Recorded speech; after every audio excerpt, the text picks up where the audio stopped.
Well, after 16 years of teaching film and television production at high school, community college, and university levels, I decided I really wanted to do it more than I wanted to teach it. So I left my teaching position at Lincoln High School and went into showbiz. Worked as an independent writer, producer, director, editor. I didn't win an Oscar or an Emmy, and decided I needed my sanity back and my life back.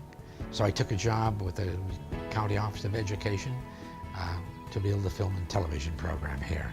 I feel very fortunate indeed to have been able to spend the last 17 years here at the County Office of Education with the people who work here. It's an amazing staff of people who do amazing things for kids. And I must say, my boss, Mick Founts, you couldn't ask for a better boss, especially in a creative field. In show business, everybody in the world is telling you how to do your job. Hundreds of people tell you how to do your job. Mick just tells me what he wants and then gets out of my way and lets me do it, and that is priceless. One of the interesting things about what I do is what I learn when I point that camera at people. A number of years ago, I was doing an interview with a student from the one program, an at-risk student who had faced such obstacles in her life, it was unbelievable that she'd accomplished what she'd accomplished. And I asked her, I said, what would you like to do with your life? And she said, I just want to be somebody before I die. That really resonated with me because I kind of have some of those same feelings that I think a lot of people do. For me, I felt the best way I could do that was to be a loving father and husband, to work at my art, and to be a teacher. I'm a lucky man. I have a terrific son, Chris, who I'm immensely proud of. He's my best pal, and he's a professor of history at American River College.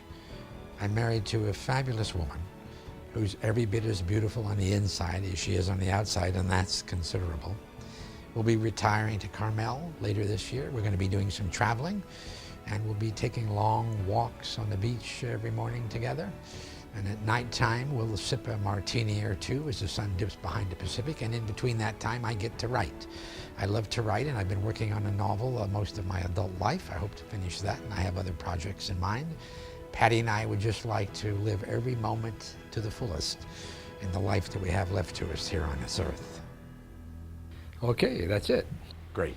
Hey, off the record, what's it like working for Founts? Superintendent Dr. Mick Founts? Yeah. Is the mic off? Just a moment. There. Well, first of all, I gotta say, he's really a nice guy. But unfortunately, he's a bit of a lightweight. I heard that.